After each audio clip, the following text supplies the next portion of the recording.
Funding for this program is provided by... Additional funding provided by...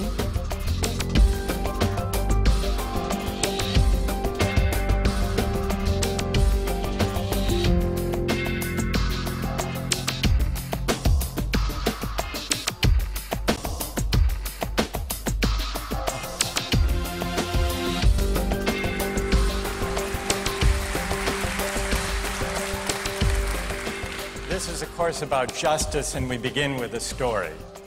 Suppose you're the driver of a trolley car, and your trolley car is hurtling down the track at 60 miles an hour, and at the end of the track you notice 5 workers working on the track. You try to stop, but you can't. Your brakes don't work. You feel desperate because you know that if you crash into these 5 workers, they will all die. Let's assume you know that for sure. And so you feel helpless until you notice that there is, off to the right, a side track. And at the end of that track, there's one worker working on the track. Your steering wheel works, so you can turn the trolley car, if you want to, onto the side track, killing the one, but sparing the 5. Here's our first question. What's the right thing to do? What would you do? Let's take a poll. How many would turn the trolley car onto the side track? Raise your hands. How many wouldn't? How many would go straight ahead? Keep your hands up, those of you who would go straight ahead. A handful of people would. The vast majority would turn. Let's hear first. Now we need to begin to investigate the reasons why you think it's the right thing to do. Let's begin with those in the majority who would turn to go onto the side track. Why would you do it? What would be your reason? Who's willing to volunteer a reason? Go ahead, stand up. Because it can't be right to kill 5 people when you can only kill 1 person instead. It wouldn't be right to kill 5 if you could kill 1 person instead. That's a good reason. That's a good reason. Who else? Does everybody agree with that reason? Go ahead. Well, I was thinking it's the same reason on 9/11. We regard the people who flew the plane into the Pennsylvania field as heroes because they chose to kill the people in the plane and not kill more people in big buildings. So the principle there was the same on 9/11. It's a tragic circumstance, but better to kill 1 and so that 5 can live? Is that the reason most of you had, those of you who would turn? Yes? Let's hear now from those in the minority, those who wouldn't turn. Yes? Well, I think that's the same type of mentality that justifies genocide and totalitarianism. In order to save one type of race, you wipe out the other. So what would you do in this case? You would, to avoid the horrors of genocide, you would crash into the 5 and kill them? Presumably, yes. You? Yeah. Okay, who else? That's a brave answer. Thank you. Let's consider another trolley car case and see whether those of you in the majority want to adhere to the principle, better that 1 should die so that 5 should live. This time you're not the driver of the trolley car, you're an onlooker. You're standing on a bridge overlooking a trolley car track. And down the track comes a trolley car. At the end of the track are 5 workers. The brakes don't work. The trolley car is about to careen into the 5 and kill them. And now, you're not the driver. You really feel helpless until you notice standing next to you, leaning over the bridge, is a very fat man. And you could give him a shove. He would fall over the bridge, onto the track, right in the way of the trolley car. He would die, but he would spare the 5. Now, how many would push the fat man over the bridge? Raise your hand. How many wouldn't? Most people wouldn't. Here's the obvious question. What became of the principle? Better to save 5 lives even if it means sacrificing 1. What became of the principle that almost everyone endorsed in the first case? I need to hear from someone who was in the majority in both cases. How do you explain the difference between the two? Yes?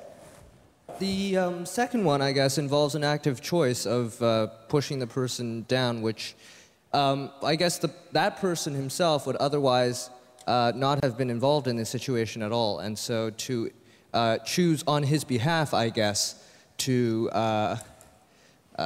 involve him in something that he otherwise would have escaped is, I guess, more than what you have in the first case, where the 3 parties, the driver and the 2 sets of workers, are already, I guess, in the situation. But the guy working, the one on the track off to the side, he didn't choose to sacrifice his life any more than the fat man did he? That's true, but he was on the tracks, and you... This guy was on the bridge. Go ahead, you can come back if you want. All right, it's a hard question. All right, you did well. You did very well. It's a hard question. Who else can find a way of reconciling the reaction of the majority in these 2 cases? Yes?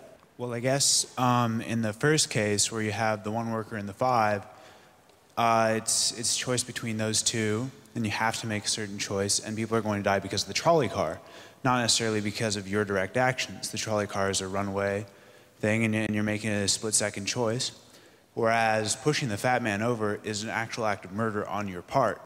You have control over that, whereas you may not have control over the trolley car. So I think it's a slightly different situation. All right, who has a reply? No, that's good. Who has a way? Who wants to reply? Is that a way out of this?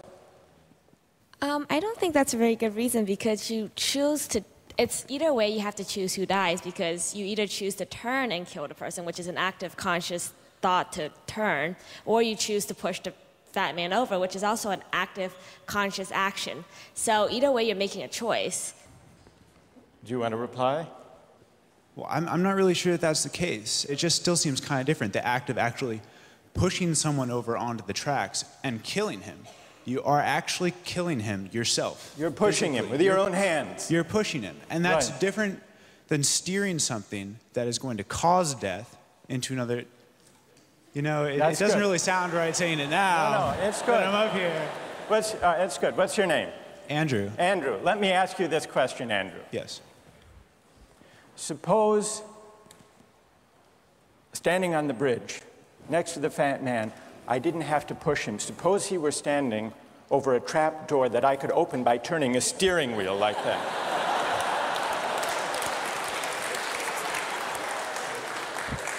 Would you turn? For some reason, that still just seems more wrong. Right? I mean, maybe if you accidentally like leaned into the steering wheel or something like that. But, or say that the car is hurtling towards a switch that will drop the trap. Then I could agree with that. Fair enough. It still seems wrong in a way that it doesn't seem wrong in the first case to turn, you say. And in another way, I mean, in the first situation, you're involved directly with the situation. In the second one, you're an onlooker as well. All right. So you have the choice of becoming involved or not by pushing the fat man. Let's forget for the moment about this case. That's good. Let's imagine a different case. This time you're a doctor in an emergency room, and 6 patients come to you. They've been in a terrible trolley car wreck. 5 of them sustained moderate injuries. 1 is severely injured. You could spend all day caring for the 1 severely injured victim, but in that time the 5 would die. Or you could look after the 5, restore them to health, but during that time the 1 severely injured person would die. How many would save the 5? Now is the doctor. How many would save the 1? Very few people. Just a handful of people. Same reason, I assume. 1 life versus 5? Now consider another doctor case. This time you're a transplant surgeon, and you have 5 patients, each in desperate need of an organ transplant in order to survive. 1 needs a heart, 1 a lung, 1 a kidney, 1 a liver, and the 5th, a pancreas. And you have no organ donors. You are about to see them die. And then it occurs to you that in the next room, there's a healthy guy who came in for a checkup. And he's... You like that? And he's taking a nap. You could go in very quietly, yank out the 5 organs, that person would die, but you could save the 5. How many would do it? Anyone? How many? Put your hands up if you would do it.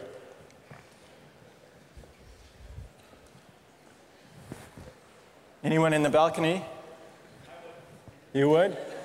Be careful, don't lean over too much. What? How many wouldn't? All right, what do you say? Speak up in the balcony, you who would yank out the organs. Why? I'd actually like to explore a slightly alternate possibility of just taking the 1 of the 5 who needs an organ who dies first, and using their 4 healthy organs to save the other 4. That's a pretty good idea. That's a great idea, except for the fact that you just wrecked the philosophical point. Well, let's step back from these stories and these arguments to notice a couple of things about the way the arguments have begun to unfold. Certain moral principles have already begun to emerge from the discussions we've had. And let's consider what those moral principles look like. The first moral principle that emerged in the discussion said the right thing to do, the moral thing to do, depends on the consequences that will result from your action. At the end of the day, better that 5 should live, even if 1 must die. That's an example of consequentialist moral reasoning. Consequentialist moral reasoning locates morality in the consequences of an act, in the state of the world that will result from the thing you do.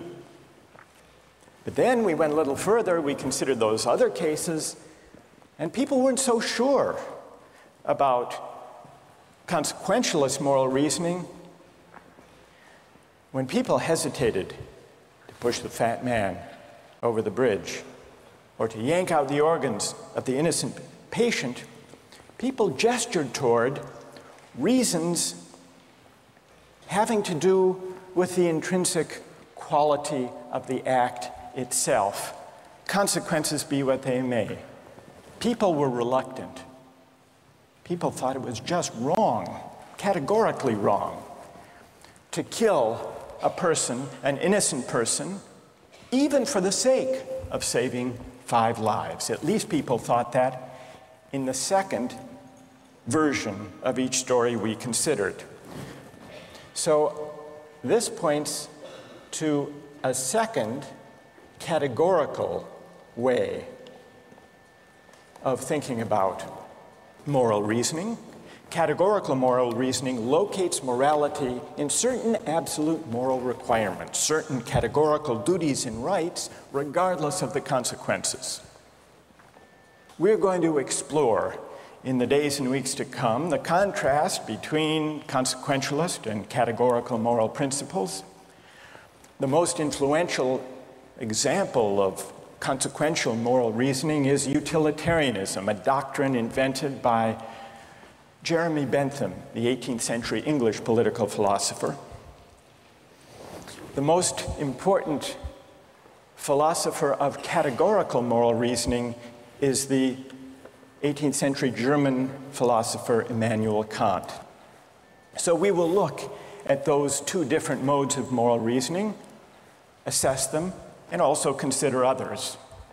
If you look at the syllabus, you'll notice that we read a number of great and famous books. Books by Aristotle, John Locke, Immanuel Kant, John Stuart Mill, and others. You'll notice, too, from the syllabus that we don't only read these books. We also take up contemporary political and legal controversies that raise philosophical questions.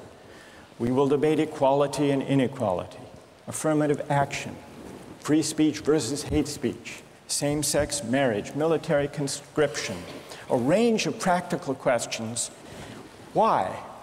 Not just to enliven these abstract and distant books, but to make clear, to bring out what's at stake in our everyday lives, including our political lives, for philosophy. And so we will read these books, and we will debate these issues, and we'll see how each informs and illuminates the other. This may sound appealing enough, but here I have to issue a warning. And the warning is this: to read these books in this way, as an exercise in self-knowledge, to read them in this way carries certain risks. Risks that are both personal and political. Risks that every student of political philosophy has known. These risks spring from the fact that philosophy teaches us and unsettles us by confronting us with what we already know. There's an irony. The difficulty of this course consists in the fact that it teaches what you already know. It works by taking what we know from familiar, unquestioned settings and making it strange. That's how those examples worked. The hypotheticals with which we began, with their mix of playfulness and sobriety. It's also how these philosophical books work. Philosophy estranges us from the familiar, not by supplying new information, but by inviting and provoking a new way of seeing. But, and here's the risk, once the familiar turns strange, it's never quite the same again. Self-knowledge is like lost innocence. However unsettling you find it, it can never be unthought or unknown. What makes this enterprise difficult, but also riveting, is that moral and political philosophy is a story, and you don't know where the story will lead, but what you do know is that the story is about you. Those are the personal risks. Now what of the political risks? One way of introducing a course like this would be to promise you that by reading these books and debating these issues, you will become a better, more responsible citizen. You will examine the presuppositions of public policy. You will hone your political judgment. you will become a more effective participant in public affairs. But this would be a partial and misleading promise. Political philosophy, for the most part, hasn't worked that way. You have to allow for the possibility that political philosophy may make you a worse citizen rather than a better one, or at least a worse citizen before it makes you a better one. And that's because philosophy is a distancing, even debilitating activity. And you see this going back to Socrates. There's a dialogue, the Gorgias, in which one of Socrates' friends, Callicles, tries to talk him out of philosophizing. Callicles tells Socrates, philosophy is a pretty toy if one indulges in it with moderation at the right time of life. But if one pursues it further than one should, it is absolute ruin. Take my advice, Callicles says. Abandon argument. Learn the accomplishments of active life. Take for your models not those people who spend their time on these petty quibbles, but those who have a good livelihood and reputation and many other blessings. So Callicles is really saying to Socrates, quit philosophizing, get real, go to business school. And Callicles did have a point. He had a point because philosophy distances us from conventions, from established assumptions, and from settled beliefs. Those are the risks, personal and political. And in the face of these risks, there is a characteristic evasion. The name of the evasion is skepticism. It's the idea, well, it goes something like this. We didn't resolve once and for all either the cases or the principles we were arguing when we began. And if Aristotle and Locke and Kant and Mill haven't solved these questions after all of these years, who are we to think that we here in Sanders Theater over the course of a semester can resolve them?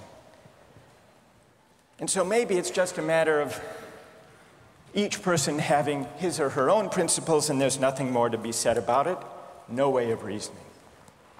That's the evasion of skepticism, to which I would offer the following reply. It's true, these questions have been debated for a very long time. But the very fact that they have recurred and persisted may suggest that though they're impossible in one sense, they're unavoidable in another. And the reason they're unavoidable, the reason they're inescapable, is that we live some answer to these questions every day. So skepticism, just throwing up your hands and giving up on moral reflection, is no solution. Immanuel Kant described very well the problem with skepticism when he wrote, "Skepticism is a resting place for human reason, where it can reflect upon its dogmatic wanderings, but it is no dwelling place for permanent settlement. Simply to acquiesce in skepticism," Kant wrote, "can never suffice to overcome the restlessness of reason." I've tried to suggest through these stories and these arguments some sense of the risks and temptations, of the perils and the possibilities. I would simply conclude by saying that the aim of this course is to awaken the restlessness of reason and to see where it might lead. Thank you very much.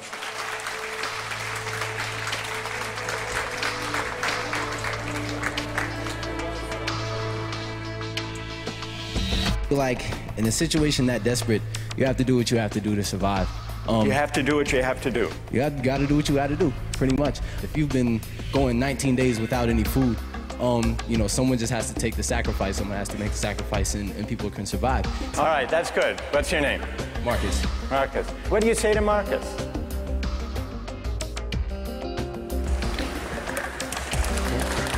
Last time, we started out last time with some stories, with some moral dilemmas about trolley cars and about doctors and healthy patients vulnerable to being victims of organ transplantation, we noticed two things about the arguments we had. One had to do with the way we were arguing. We began with our judgments in particular cases. We tried to articulate the reasons or the principles lying behind our judgments. And then, confronted with a new case, we found ourselves re-examining those principles, revising each in the light of the other. And we noticed the built-in pressure to try to bring into alignment our judgments about particular cases and the principles we would endorse on reflection. We also noticed something about the substance of the arguments that emerged from the discussion. We noticed that sometimes we were tempted to locate the morality of an act in the consequences, in the results, in the state of the world that it brought about. And we called this consequentialist moral reasoning. But we also noticed that in some cases, we weren't swayed only by the result. Sometimes, many of us felt that not just consequences, but also the intrinsic quality or character of the act matters morally.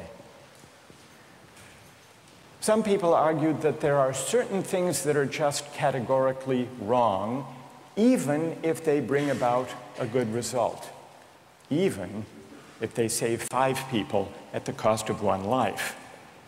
So we contrasted consequentialist moral principles with categorical ones.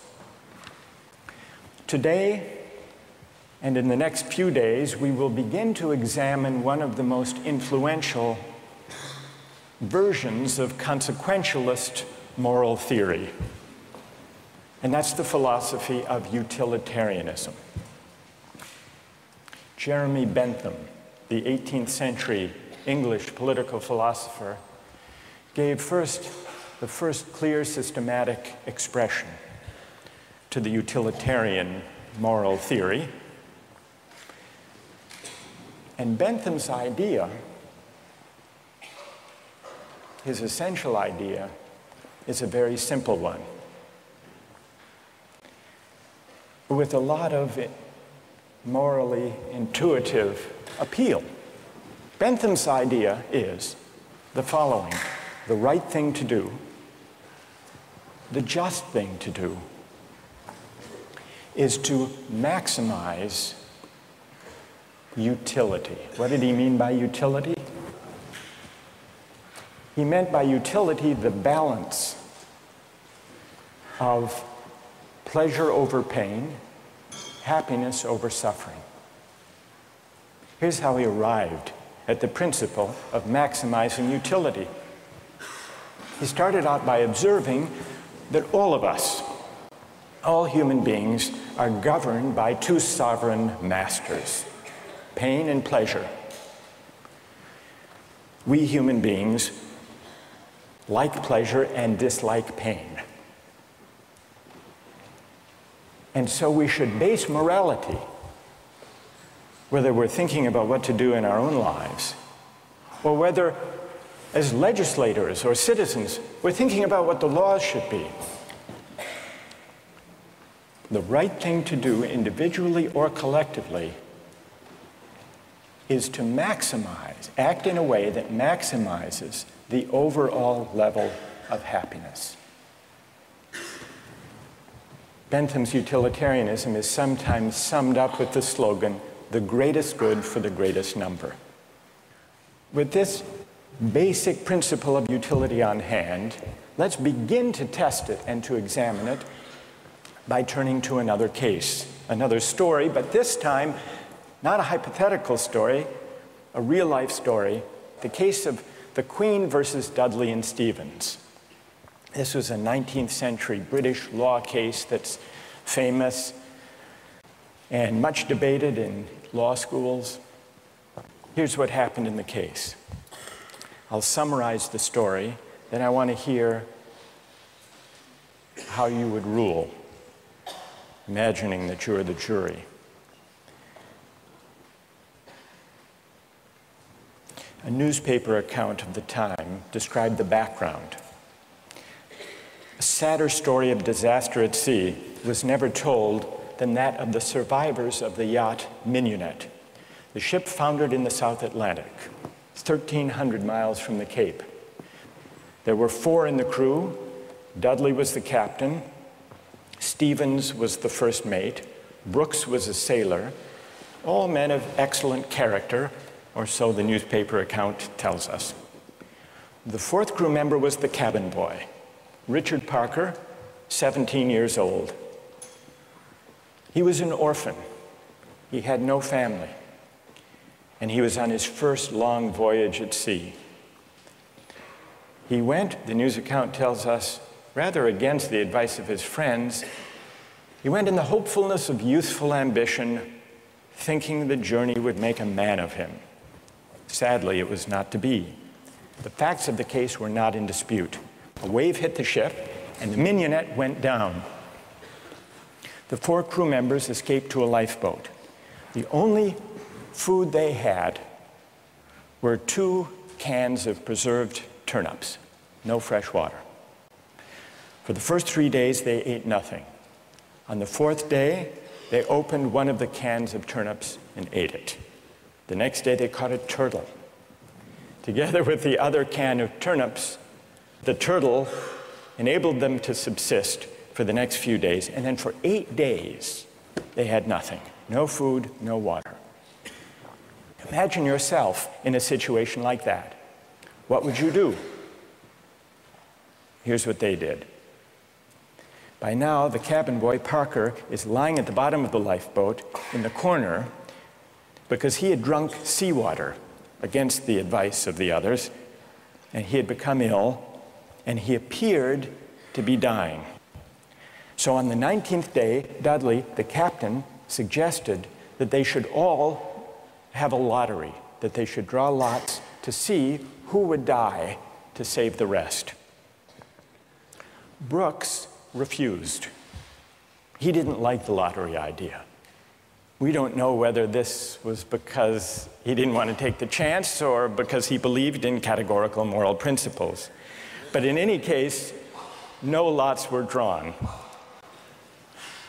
The next day, there was still no ship in sight, so Dudley told Brooks to avert his gaze, and he motioned to Stevens that the boy Parker had better be killed. Dudley offered a prayer. He told the boy his time had come, and he killed him with a penknife, stabbing him in the jugular vein. Brooks emerged from his conscientious objection to share in the gruesome bounty. For 4 days, the 3 of them fed on the body and blood of the cabin boy. True story. And then they were rescued. Dudley describes their rescue in his diary with staggering euphemism, quote, "On the 24th day, as we were having our breakfast, a ship appeared at last. The 3 survivors were picked up by a German ship. They were taken back to Falmouth in England, where they were arrested and tried. Brooks turned state's witness. Dudley and Stevens went to trial. They didn't dispute the facts. They claimed they had acted out of necessity. That was their defense. They argued, in effect, better that one should die so that 3 could survive. The prosecutor wasn't swayed by that argument. He said murder is murder, and so the case went to trial. Now imagine you are the jury, and just to simplify the discussion, put aside the question of law, and let's assume that you as the jury are charged with deciding whether what they did was morally permissible or not. How many would vote not guilty, that what they did was morally permissible?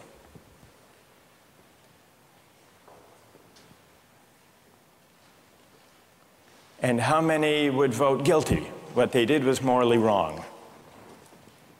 A pretty sizable majority. Now let's see what people's reasons are, and let me begin with those who are in the minority. Let's hear first from the defense of Dudley and Stevens. Why would you morally exonerate them? What are your reasons? Yes?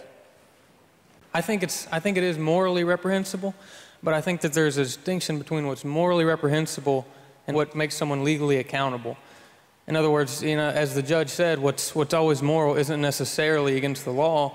And while I don't think that necessity justifies theft or murder or any illegal act, at some point your degree of necessity does in fact exonerate you from any guilt. Okay, good. Other defenders, other voices for the defense, moral justifications for what they did. Yes? All right, thank you. I just feel like in a situation that desperate, you have to do what you have to do to survive.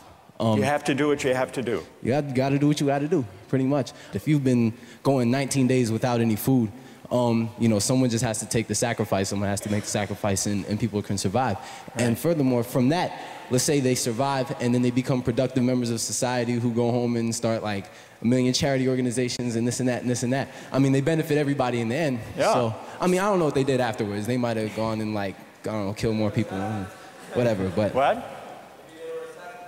What if they went home and they turned out to be assassins? What if they went going home and turned out to be assassins? Well, you'd want to know who they assassinated. That's true too. That's fair. That's fair. Okay. I want to know who they assassinated. All right, that's good. What's your name? Marcus. Marcus. All right.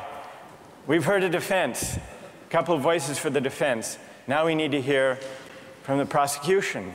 Most people think what they did was wrong. Why? Yes. One of the first things that I was thinking was, if they haven't been eating for a really long time, maybe they're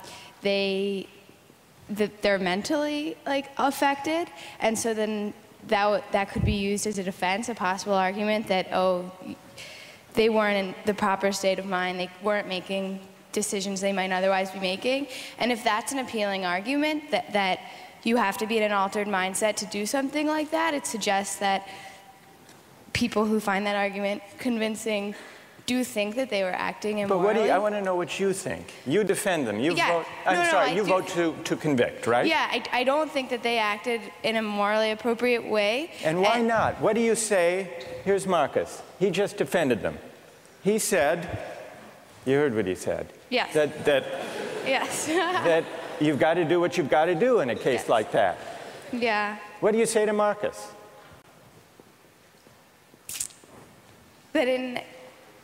That there's no situation that would allow human beings to take the idea of fate or the other people's lives in their own hands, that we don't have that kind of power. Good. Okay. Thank you. And what's your name? Britt. Britt? Yes. Okay. Who else? What do you say? Stand up. I'm wondering if Dudley and Stephen had asked for Richard Parker's consent in, dying, if that would that exonerate them from an act of murder? And if so, is that still morally justifiable? That's interesting. All right, consent. Wait, hang on. What's your name? Kathleen.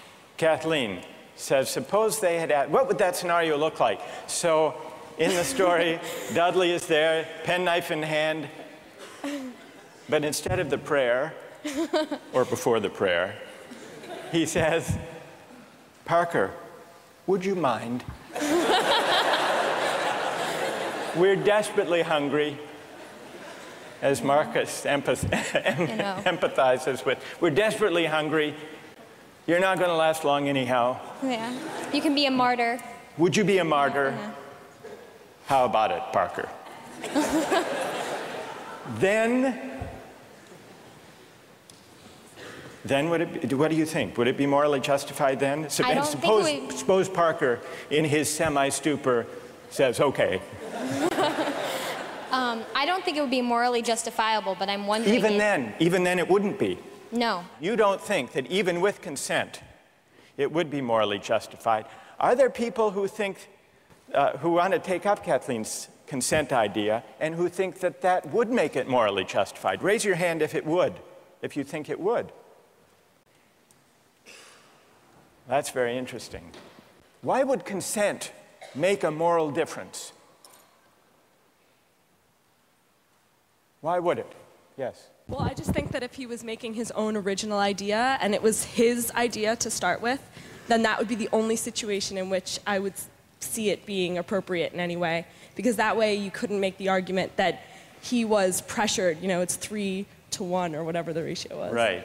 And I think that if he was making a decision to give his life, then he took on the agency to sacrifice himself, which some people might see as admirable, and other people might disagree with that decision.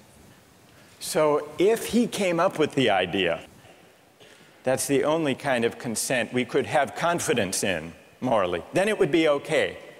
Otherwise, it would be kind of coerced consent under the circumstances, you think. Is there anyone who thinks that even the consent of Parker would not justify their killing him? Who thinks that? Yes, tell us why. Stand up.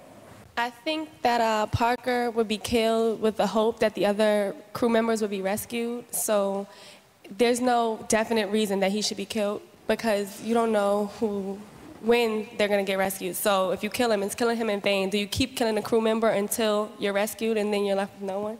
Because someone's going to die eventually.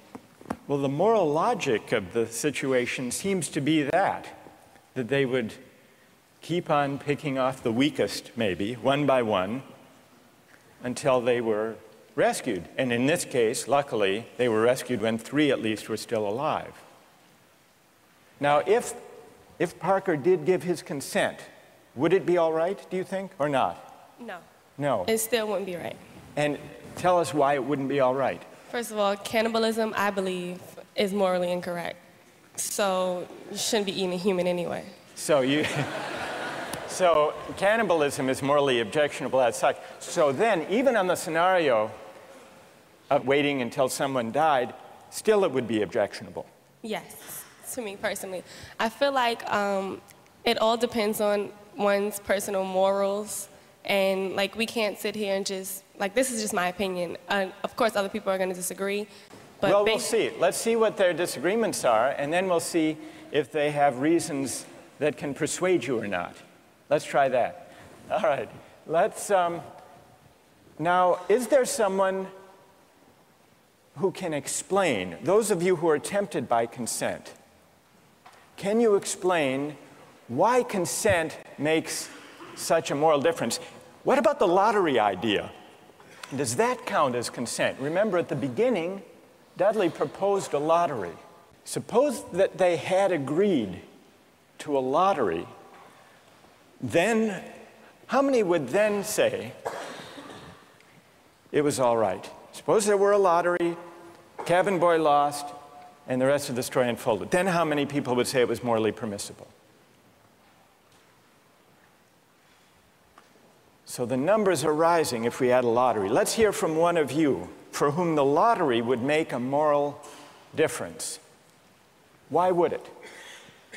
I think the essential element in my mind that makes it a crime is the idea that they decided at some point that their lives were more important than his, and that, I mean, that's kind of the basis for really any crime, right? It's like, my needs, my desires are more important than yours, and mine take precedent.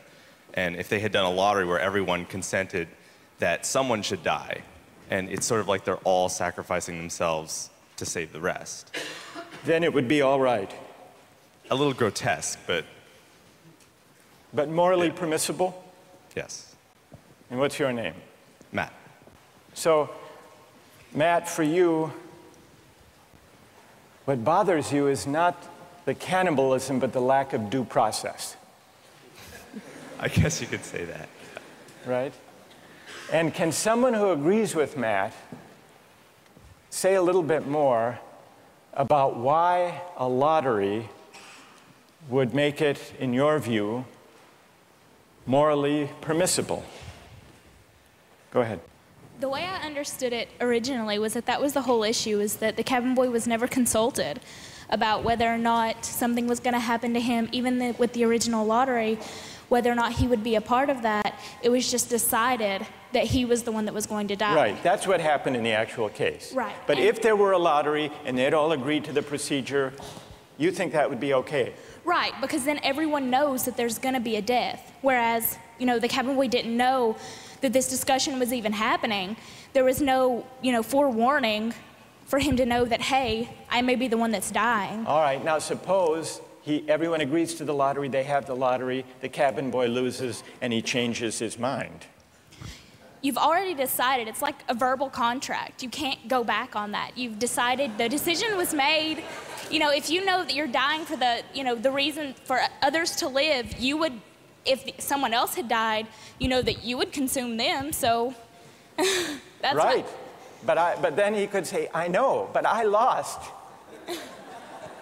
I just think that that's the whole moral issue, is that there was no consulting of the cabin boy, and that that's what makes it the most horrible, is that he had no idea what was even going on. That had he known what was going on, it would be a bit more understandable. All right, good. Now I want to hear, so there are some who think it's morally permissible, but only about 20%. Led by Marcus. Then there are some who say the real problem here is the lack of consent. Whether the lack of consent to a lottery, to a fair procedure, or, Kathleen's idea, lack of consent at the moment of death. And if we add consent, then more people are willing to consider the sacrifice morally justified. I want to hear now, finally, from those of you who think even with consent, even with a lottery, even with a final murmur of consent by Parker at the very last moment, it would still be wrong. And why would it be wrong? That's what I want to hear. Yes? Well, the whole time I've been leaning all towards the categorical moral reasoning. And I think that there's a possibility I'd be okay with the idea of a lottery and then the loser taking it into their own hands to kill themselves, so that there wouldn't be, you know, an act of murder. But I still think that even that way it's coerced. And also I don't think that there's any remorse. Like in Dudley's diary, we were eating our breakfast. It seems as though he's just sort of like, you know, the whole idea of not valuing someone else's life. So that makes me feel like I have to take the categorical. You want to throw the stand. book at him when he lacks remorse or a sense of having done anything wrong. Right. So, all right, good. Any other defenders of who say it's just categorically wrong, with or without consent? Yes, stand up. Why? I think undoubtedly the way our society is shaped, murder is murder. Murder is murder in every way, and our society looks at murder down on it in the same light, and I don't think it's any different in any case. Good. Let me ask you a question. There were 3 lives at stake versus 1. Okay. The one, the cabin boy, he had no family, he had no dependents. These other 3 had families back home in England, they had dependents, they had wives and children. Think back to Bentham. Bentham says we have to consider the welfare, the utility, the happiness of everybody. We have to add it all up. So it's not just numbers 3 against 1. It's also all of those people at home. In fact, the London newspaper at the time and popular opinion sympathized with them, Dudley and Stevens. And the paper said if they weren't motivated by affection and concern for their loved ones at home and their dependents, surely they wouldn't have done this. Yeah, and how is that any different from people on a corner trying to have the same desire to feed their family? I don't think it's any different. I think in any case, if I'm murdering you to advance my status, that's murder, and I think that we should look at that all in the same light instead of criminalizing certain activities and making certain things seem more violent and savage, when in the same case, it's all the same. It's all the same act and mentality that goes into murder, necessity to feed your family. So suppose it weren't 3, suppose it were 30, 300. 1 life to save 300. Or in wartime, 3,000. Okay. Suppose the stakes are even bigger. Suppose the stakes are even bigger. I think it's still the same deal. you think Bentham is wrong to say the right thing to do is to add up the collective happiness? You think he's wrong about that? I don't think he's wrong, but I think murder is murder in any case. Yeah, well, then Bentham has to be wrong. If you're right, he's wrong. Okay, then he's wrong. All right. Right. Thank you. Well done. All right, let's step back from this discussion and notice how many objections have we heard to what they did. We heard some defenses of what they did.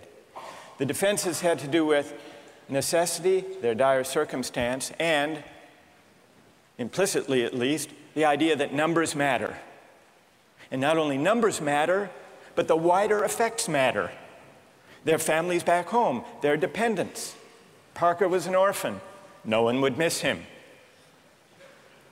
So if you add up, if you try to calculate the balance of happiness and suffering, you might have a case for saying what they did was the right thing.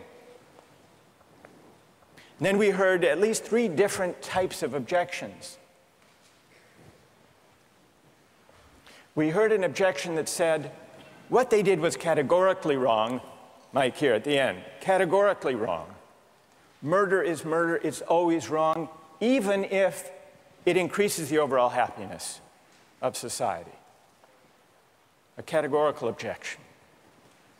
But we still need to investigate why murder is categorically wrong. Is it because even cabin boys have certain fundamental rights?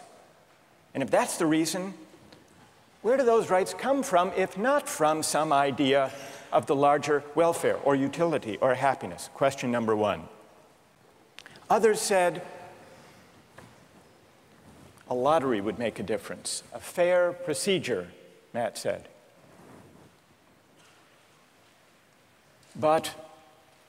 And some people were swayed by that. That's not a categorical objection exactly.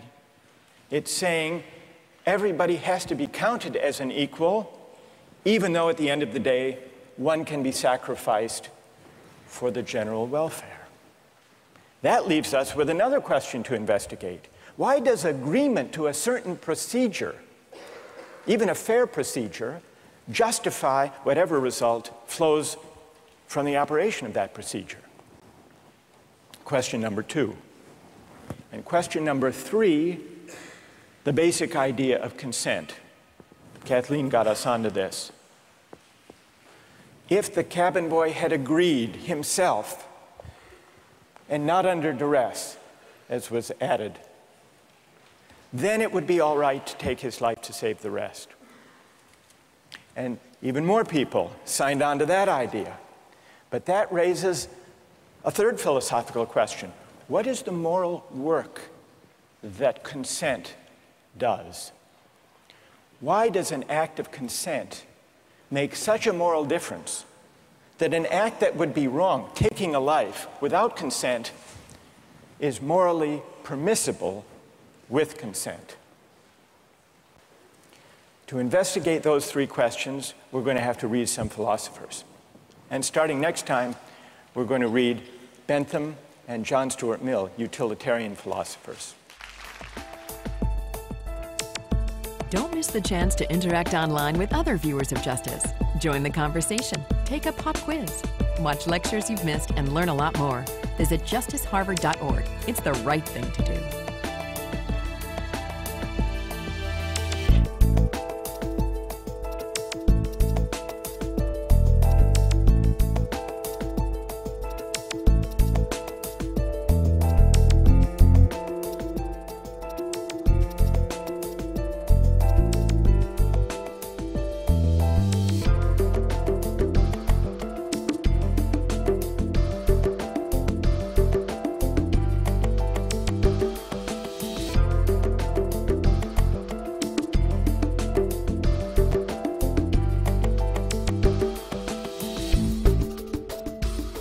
Funding for this program is provided by...